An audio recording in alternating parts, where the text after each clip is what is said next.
இன்றைக்கி நம்ம ஒரு ஹெல்த்தியான வெஜிடபிள் சூப் பண்ண போகிறோம். தாளிப்பு போட்டேன், குக்கரில் பண்ண போகிறேன். காய்கறி வந்து கேரட்டு, நூக்கோல், கேப்சிகம், அப்புறம் வந்து காலிஃப்ளவருக்கு தண்ணி வச்சுருக்கேன். நீங்கள் வந்து எனி கைண்ட்ஸ் ஆஃப் வெஜிடபிள்ஸ் போடலாம். கோஸ் போடலாம். மோஸ்ட்லி நீர்க்காய் இருக்கிற மாதிரி போட்டுக்கோங்க, கொடை மிளகா அந்த மாதிரி. இது மோஸ்ட்லி நீர்க்காய் போட்டால் நல்லது. நூக்கோல், கோஸு, கொடை மிளகா, காலிஃப்ளவர், ப்ரக்கோலி, பீட்ரூட் அவாய்ட் பண்ணிக்கோங்க. இந்த மாதிரி இப்போ எல்லா இதுவும் நான் போட்டுட்டேன். இதுக்கு வந்து ஆயில் ஆட் பண்ணாதீங்க. தாளிப்பு கூட 1 ஸ்பூன் போதும். தாளிப்பு வேணான்னா கூட விட்டுருங்க. இப்போ இங்கே காலிஃப்ளவர் ரெடி ஆகிட்டே இருக்குது ஸ்டீமில். இதுக்கு மெயினே வந்து தண்ணி தான். ஆல்ரெடி நீர்க்காய் போடணும், அதுவும் தண்ணி இதுவாக இருக்கும். நான் 1 டம்ளர் தண்ணி அளவு வந்து ஊற்றிக்கிறேன். அதிலே தான் பாயில் ஆகணும். சூப்பு நல்லா கொதிச்சுட்டு இப்போ காய் நல்லா எல்லா காயும் நல்லா ஒரு சேர வந்து நல்லா வேகணும். காலிஃப்ளவர் ரெடி ஆகிடுச்சு. இது லாஸ்ட்டாக போட்டுக்கணும், ஏன்னா இது ஆல்ரெடி வந்துடுச்சு, இல்லை ஓவர் குக் ஆகிடும். இப்போ இதை நல்லா சூப்பு இது பதத்துக்கு வந்து நல்லா இதை வந்து கன்சிஸ்டன்சி நல்லா நம்ம வந்து கொதிக்க விட்டுடலாம். திக்னஸ்க்கு நான் வந்து எப்போவுமே கார்ன் மாவு அந்த மாதிரி போடுவாங்க. நான் வந்து உடச்சக்கல்லையை வந்து கிரைண்ட் பண்ணி வச்சுருக்கேன். அது திக்னஸ்க்கு லாஸ்ட்டாக போடலாம். மஞ்சள்தூள் 1 சிட்டிக்கை போட்டாச்சு. கல்லுப்பு தேவையான அளவு போட்டிருக்கேன். நல்லா கொதிச்சுட்டு இருக்கிறது பார்ப்பீங்க.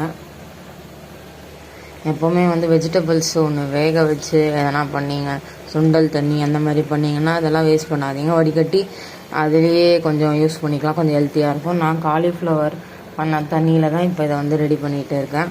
இப்போ இது நல்லா பாயில் ஆகட்டும், நல்லா வேகட்டும். அப்புறம் பெப்பர் 2 ஸ்பூன் போட்டிருக்கேன். இதில் வேறு எதுவுமே ஆட் பண்ண தேவையில்ல, பெப்பரே போதுமானது காரத்துக்கு. சூப்புனால கொஞ்சம் ஹெல்த்தியாக இருக்கணும்.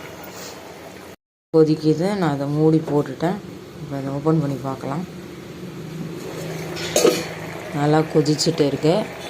இப்போ வந்து நான் கரைசலும் ரெடி பண்ணிட்டேன். இந்த தண்ணியிலே காலிஃப்ளவர் இது பண்ணதில்லே ஒரு 2 ஸ்பூன் உடச்சக்கல்லையை வந்து போட்டு கரைச்சி வச்சுருக்கேன்.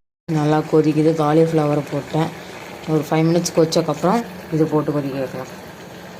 இப்போ நல்லா இது கொதிச்சுட்டு இருக்குது. காரத்துக்கு நான் ஒன்றுமே போடல. பெப்பர், இதுக்கு வந்து சால்ட்டு, கொஞ்சோண்டு கரம் மசாலா எல்லாம் 1 சிட்டிக்கு. பெப்பர் மட்டும் 2-3 ஸ்பூன். இப்போ வந்து இது உடச்சக்கல்ல கரைசல், இதை நம்ம இப்போ இதில் போட்டுக்கலாம். இப்போ இதை நல்லா கிண்டி விட்டுக்கலாம். இது போட்டால் உங்களுக்கு திக்னஸ் ஆகும். கொஞ்சம் 5 மினிட்ஸ் நல்லா கொதிக்கணும். இதில்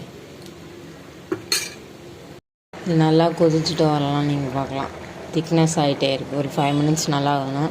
சூப்பு ரெடி ஆகிடும். ஹெல்த்தியான வெஜிடபிள் சூப், ஹெல்த்தியான சூப் ரெடி. இப்போ உங்களுக்கு எதுவுமே திக்னஸ்க்கு வேண்டாம் அப்படின்னா வெறும் தண்ணியே கொதிக்க விட்டுக்கலாம். எந்த மிக்ஸும் போட்டுக்க வேணாம். நம்மளோட ஹெல்த்தியான சூப்பு ரெடி. இது எல்லா சின்னவங்கலேருந்து பெரியவங்கலேருந்து எல்லாருக்கும் ரொம்ப பிடிக்கும். ரொம்ப ஹெல்த்தியானதும் கூட.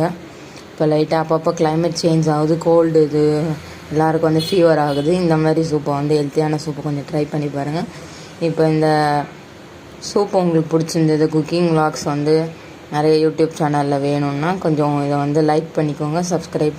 உங்கள் ஃப்ரெண்ட்ஸ் அண்ட் ஃபேமிலிஸ், நெய்பர்ஸ்க்கு வந்து இது யூஸ் ஆகும்னா இதை கொஞ்சம் ஷேர் பண்ணிக்கோங்க. தேங்க்யூ ஃபார் வாட்சிங். பாய்.